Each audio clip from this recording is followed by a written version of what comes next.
Bismillahirrahmanirrahim. Assalamualaikum warahmatullahi wabarakatuh. Okay, so this is the video that covers the application of differential equation. Okay, so application for differential equation. So application for differential equation is used in three situations. For the first one is population growth model. Second is radioactive decay.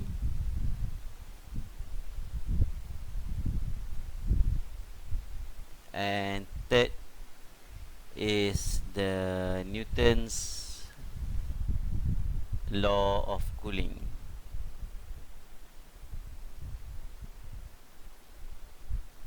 Alright, so yang kita belajar differential equation sebelum-sebelum ni tu, so means that kind of things can be used to selesaikan masalah lah, to solve problems related to population, radioactive decay dan Newton's law of cooling.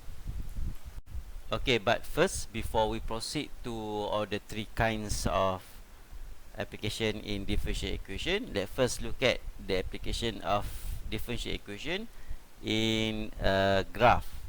Okay, given that, find the equation of curve in which the gradient is x, y plus 1 over x square plus 1 and the curve pass negative 1, 1. Okay, so the question mentioned that the gradient of the curve, so gradient means dy over dx. So gradient of the curve is x y plus 1 over x square plus 1. Okay, so now the question wants us to find the equation of the curve, means we have to find the general solution of that curve. So to find the general solution means we have to integrate this equation. Okay, so in order to integrate, we rearrange 1 over y plus 1 dy equal to x over x square plus 1 dx. Okay, so now we integrate both sides of the equation. So when we integrate, we have ln y plus 1 equal to, so x over x square plus 1 is equal to 1 over 2 ln x square plus 1 plus c. Okay, so now we have it in this shape lah, ln semua-semua ni kan. So we have ln equal to ln n plus c. Okay, now you refer back to the condition yang saya cakap special tu, yang mana we let c equal to ln a. So when c is equal to ln a, then we have ln y plus 1 equal to 1 over 2 ln x square plus 1 plus ln a.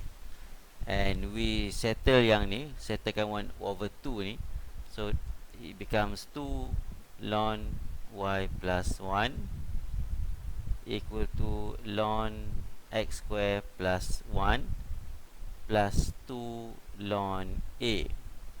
So 2 boleh di rearrange, letakkan ke depan, y plus 1 square equal to ln x square plus 1 plus 2 plus ln a square. So bila sampai ke tempat yang macam ni, we get this form. We settle the ln plus ln a square. So then we have ln y plus 1 square equal to ln a square x square plus 1. Okay, so now we have a square. So we don't want it in the shape of a square. We reassign the arbitrary constant, that is b equal to a square. So then we have ln y plus 1 square equal to ln b x square plus 1. So then we remove ln from both sides of the equation. We have y plus 1 square equal to b x square plus 1.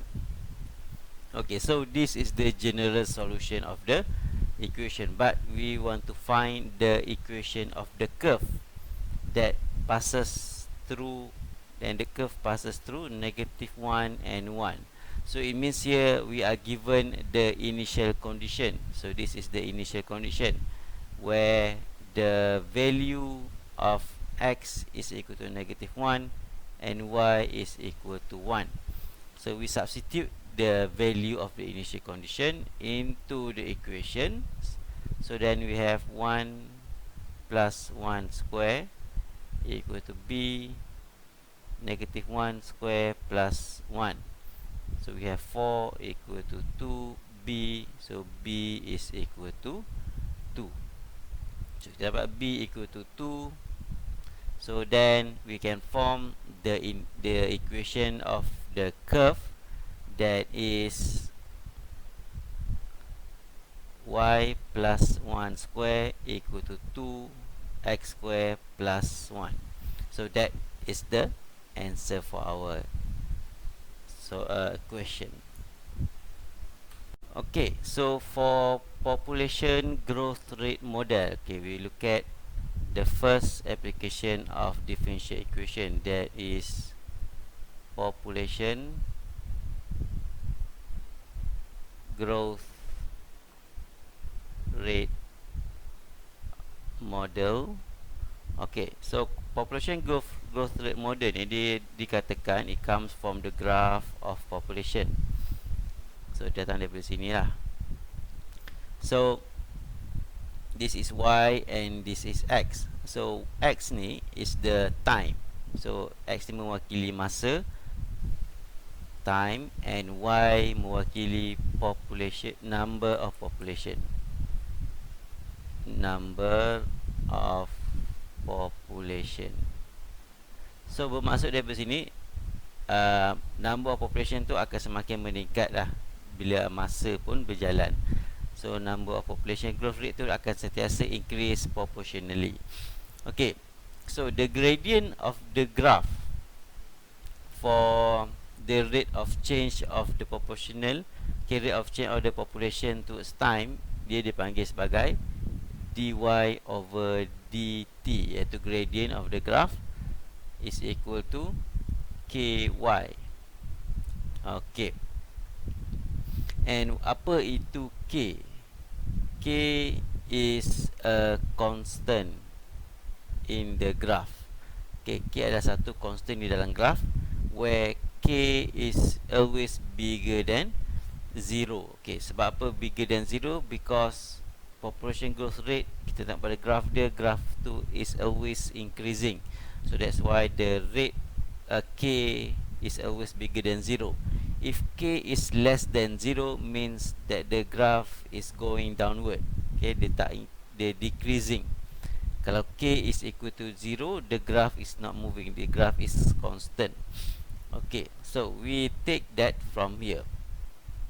We continue from here. Okay, kita ambil dy over dt equal to ky. Okay, kita integrate soalan ni. So then we have 1 over y dy equal to k dt. So k dt tu boleh integrate. So bila kita integrate, then we have ln y equal to kt. So y is equal to exponent to the power of kt. Oh sorry, tertinggal satu benda pula kat sini. Kita integrate kt, dah akan dapat kt plus c. Okay, so bawa alih y ln, kita akan dapat eksponen kt plus c. Okay, dapat eksponen kt plus c, kita tukar dia menjadi y equal to eksponen kt dot eksponen c, and we assign arbitrary constant a is equal to exponent to the power of c. So then we have y equal to a e k t. Okay, ini adalah dia punya graph, equation for the growth rate model punya graph. So a itu adalah satu arbitrary constant yang mana dia akan sentiasa sama di sepanjang graf tu. Contoh dalam graf yang saya lukis, A itu akan sentiasa, nilai A itu berada di mana-mana saja sepanjang graf. Okay, kalau saya ada graf yang lain, maksudnya A itu tak akan samalah dengan graf yang saya lukis yang mula-mula ni. So setiap graf akan ada nilai A dia sendiri. Okay, so apa ni, equation y equal to a e k t ni awak kena ingat, sebab kalau dalam pengiraan growth rate memang ini saja formula yang kita akan pakai. Okey, sekarang kita tengok dia punya contoh soalan.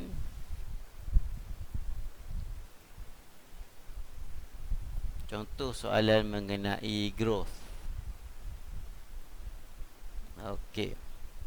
So, soalan dia adalah growth rate of a bacteria in a culture is directly proportional to the number of bacteria present at any time t. So there were initially 1000 bacteria in the culture, and pt is the population of bacteria at any time. Okey, ini penting. Kita highlight dulu maklumat yang penting. Okey, so saya dah highlight kat sini. There were initially 1000 bacteria in the culture. Okey, itu yang penting. Okey, tengok soalan yang pertama. Show that PT equal to 1000 EKT. So ini adalah dia punya equation of the graph.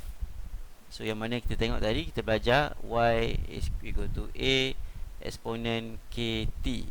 Cuma di dalam soalan ni y tu dipakai PT bermaksud population, in term of T equal to A E K T. So sekarang kita nak kena buktikan bahawa A ni adalah equal to 1000. So macam mana kita nak buktikan adalah kita ambil maklumat yang dia bagi mula-mula, iaitu initially 1000 bacteria in the culture. So means kita substitute. Kita substitute, dia kata initially ada 1000. So population dekat masa tu ada 1000.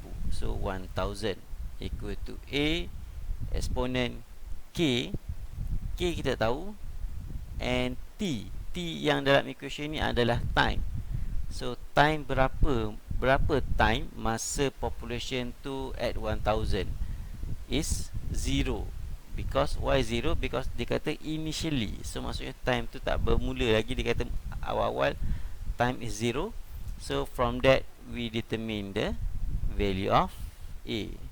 So exponent power of 0 is 1. So kita dapatlah A is equal to 1000. So kita substitute balik semula.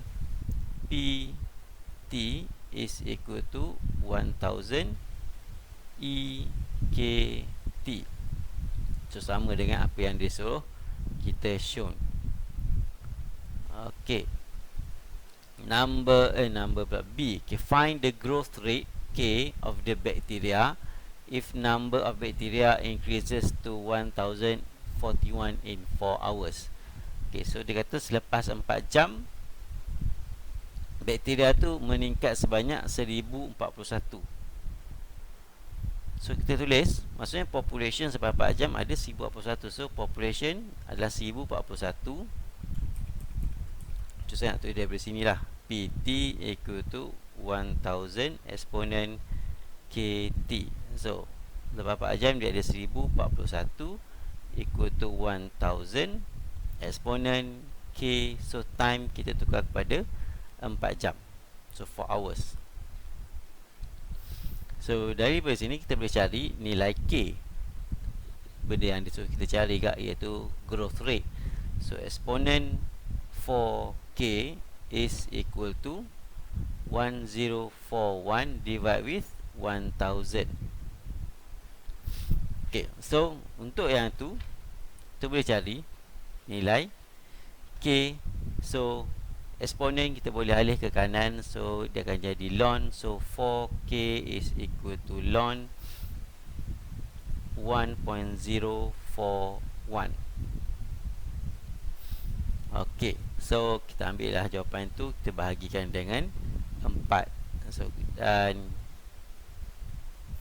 kita akan dapat jawapan dia as 0.01.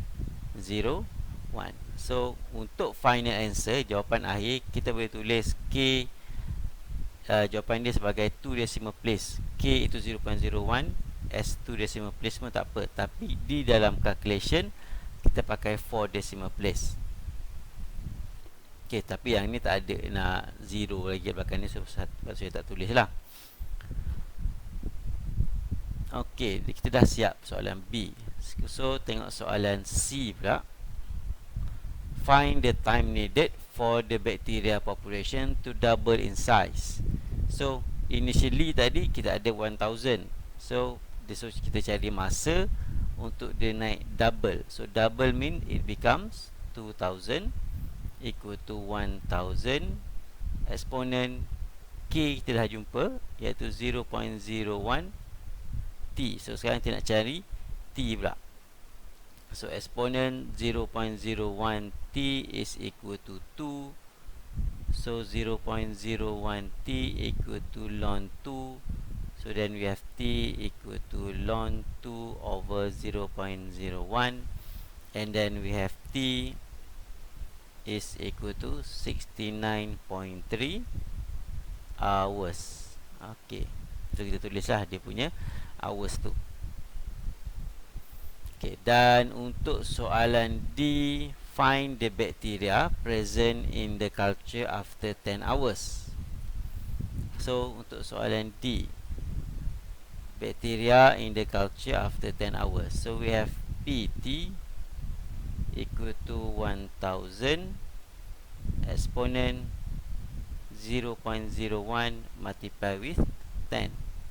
So then we have 1105 bacteria yang ada dekat dalam culture tu selepas 10 jam. Okay, so next kita tengok application of differential equation for radioactive decay. Radioactive decay. So untuk radioactive decay differential equation ni, awak boleh refer balik ke kelas fizik awak, iaitu radioactive decay yang mana graf dia akan menurun secara sebeginilah. So awak boleh check balik. So it's just the same thing. So sekarang ni kita nak study dia daripada in term of dia punya graph. So awak juga nak kena tahu tentang half-life of radioactive. Okay, so samalah. Y represent the mass of radioactive, and what X represent the time. Okay, so radioaktif lama-lama dia akan decay kan. So dia akan decay, turun sampai bertahun-tahun. Tengok juga ada yang minit, ada yang saat. Okay, so means dia sama je graf dia dengan population growth rate tadi, cuma graf dia graf yang menurun, decreasing proportionally. Okay, so then kita dapat tahu daripada sini dia punya rate of change, kita call it as dP over dt, where equal to Kp. So P ni maksudnya adalah P untuk Y lah. So the mass of radioactive tu dia guna istilah P. So kita ambil daripada sini, kita boleh tukar balik dia semula. Sama juga, dia akan jadi satu equation yang ditulis sebagai C equal to A E K T. Okay, tak ada apa pun. C itu menunjukkan a mass of radioactive that is still available. Okay, C itu mewakili mass of radioactive that is still available. Okay, dan apa yang berbeza adalah K. K di dalam ni is equal less than 0. Okay, sometimes ada buku yang tulis C equal to A E negative KT lah dekat situ. Tapi saya tak nak tulis pun dekat situ, sebab nanti negatif tu akan datang sendiri juga apabila kita buat calculation dia. Okay, so kita stick pada equation yang ini sahaja. C equal to AEKT, and K is less than 0, so dia represent a decreasing graph. Okay, sekarang kita tengok dia punya contoh soalan. Okay, so this is the example for radioactive decay that is applied in differential equation, where the differential equation is applied. Okay, so the equation mentioned that the decay rate of a certain radioactive substance is proportional to the amount of substance present at any time. Suppose that a scientist has a sample of 500 gram of the radioactive sample. So initially dia ada 500. So after 10 years, about 392 grams of the substance is left. So selepas 10 tahun, yang tinggal adalah 392. So find the time required if 400 gram of the radioactive substance are to be left. Okay, sebelum kita proceed, before we proceed to question A, we need to identify, we need to determine the equation of the graph first.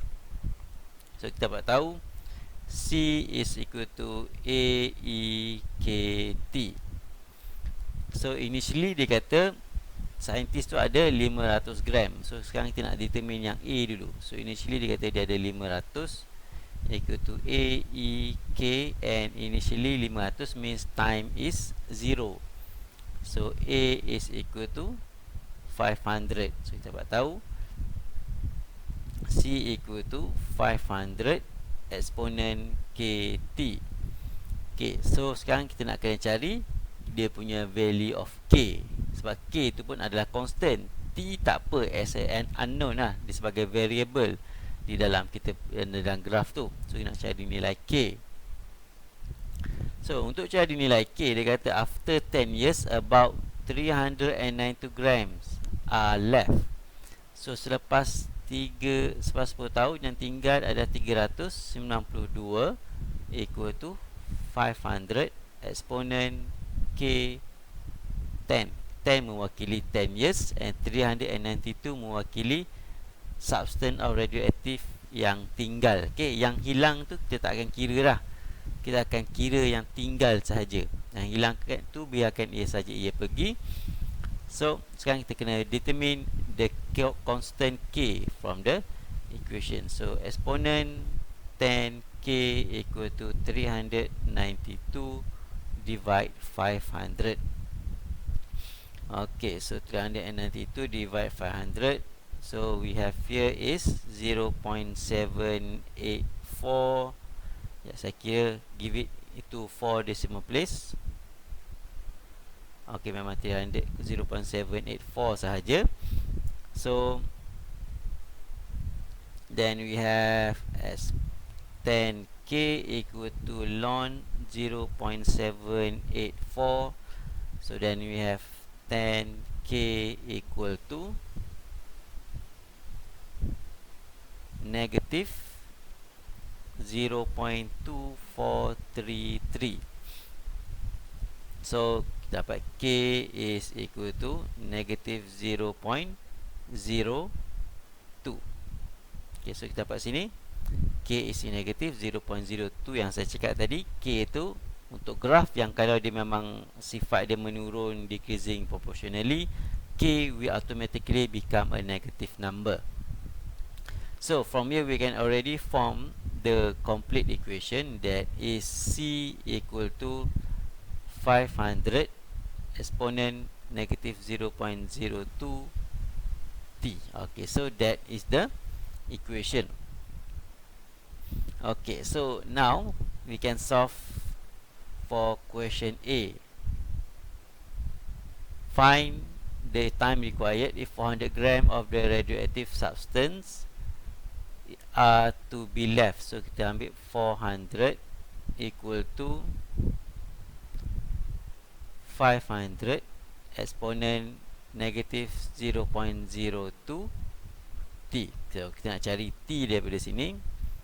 So kita ambil lah eksponen negative 0.02t equal to 4 over 5.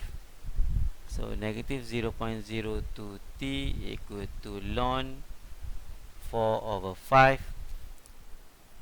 So ln 4 over 5 give us negative 0.02t equal to negative 0.2231. So t is equal to 11.16 years. Okay, kita pakai years sebab semua yang pengiraan kita tadi tu adalah dalam unit tahun. So kita bagi jawapan kalau pengiraan kita yang seterusnya pun kita pakai dalam unit tahun. Okey, so untuk soalan B itu untuk soalan A, dan untuk soalan B, find the half-life of the radioactive substance. So dia nak suruh cari half-life of the radioactive substance. So half-life ni means mass of the substance has dropped half from its initial value. So initial value adalah 500. So kita ambil saja yang tinggal adalah 250 equal to 500 exponent negative 0.02 t. So from here we can find that exponent negative 0.02 t is equal to 1 over 2, and negative 0.02 t is equal to ln 1 over 2, and then we have t that is equal to 34.66 years. So this is the answer for the half-life of the radioactive substance. Okay, for number 3. Okay, so number 3 we be looking at Newton's law of cooling. Newton's law of cooling. So untuk Newton's law of cooling dia ada perbezaan sikit. Okay, so yang mana rate of change of the temperature of an object at any given time is proportional to the difference between its temperature and temperature of the surrounding medium. Okay, maksudnya rate of change of the temperature of an object. So rate of change of a temperature of an object, so means dt over dt. Okay, jangan keliru D capital means temperature, meanwhile apa ni panggil lower case t tu, t kecil means time. Okay, t besar temperature, t kecil adalah time. So dia kata kat sini rate of change of the temperature of an object at any given time is proportional to the difference between its temperature and temperature of the surrounding medium. So that will be T minus Ts. Okay, rate of change of the temperature, okay, difference between its temperature and temperature of the surrounding medium. So contoh saya lukis satu benda lah sikit. Contoh kita ada satu air kopi. Okay, so air kopi ni dikatakan adalah 100 darjah Celsius. Okay, ni air kopi 100 darjah Celsius. So temperature sekeliling air kopi adalah 50 darjah Celsius. So ini yang nak bagi tahu the rate of change of temperature and at any given time, iaitu dt d capital T over dt is equal to perbezaan suhu air kopi dengan suhu sekeliling, iaitu 50 darjah Celsius, 100 tolak 50. So itu yang dia nak bagi tahu dalam Newton's law of cooling. So daripada sini kita form kita punya equation. So that will be integration of 1 over T minus TS. Okey, TS ni pula adalah temperature untuk surrounding. T yang saja, T yang kosong ni, T sahaja adalah temperature of the object. Macam tadi, yang first objek kita adalah bakteria, kedua objek kita adalah bahan radioaktif, dan Newton law of cooling, objek kita adalah air kopi. Inilah benda yang nak menyejuk, benda yang panas tu. Okay, TS adalah temperature untuk surrounding. So 1 over T minus TS dt equal to integration of K dt. Okay, so bila kita integrate, so kita akan dapat ln T minus TS equal to KT plus C. So T minus TS equal to exponent KT plus C. So T minus TS is equal to exponent KT dot exponent C, and we change exponent C, A equal to exponent power of C. So then we have T minus TS equal to A E K T, and we remove TS, alih T equal to A E K T plus TS. So this is the final equation for the general solution for Newton's law of cooling. So untuk Newton's law of cooling, graph dia, equation dia adalah berbentuk macam ni. Okay, so this is the example for Newton's law of cooling. So dia kata ada satu pi.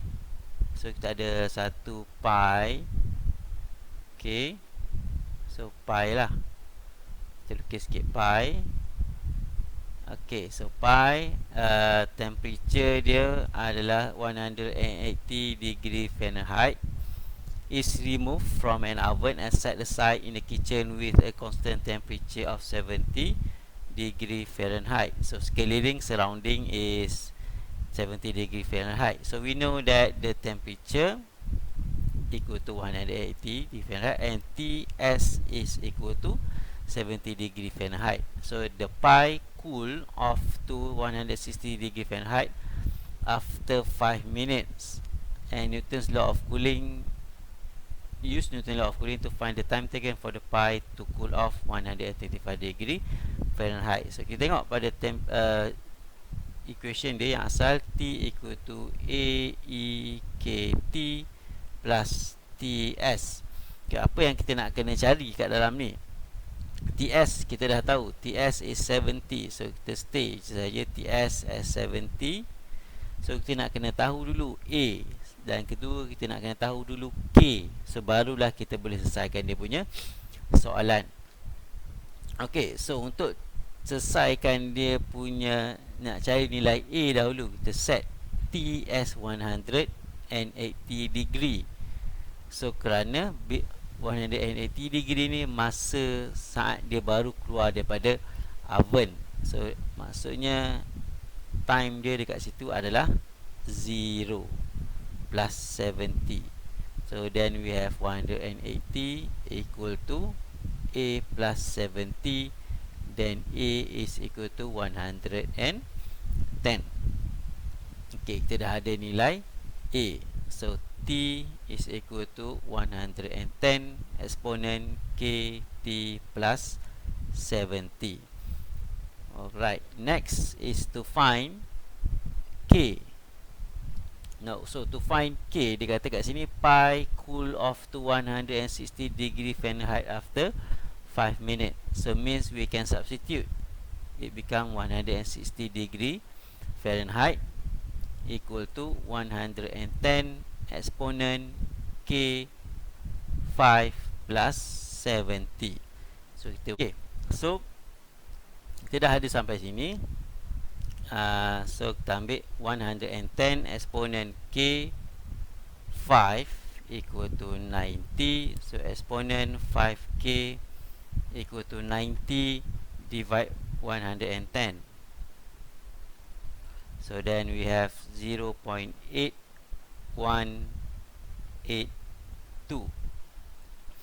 So kita ada 5k equal to ln 0.8182 and k is equal to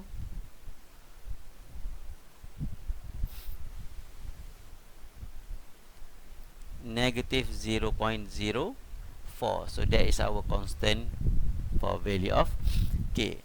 Okay, so now we have the complete equation, which is t equal to 110 exponent negative 0.04 t plus 7t.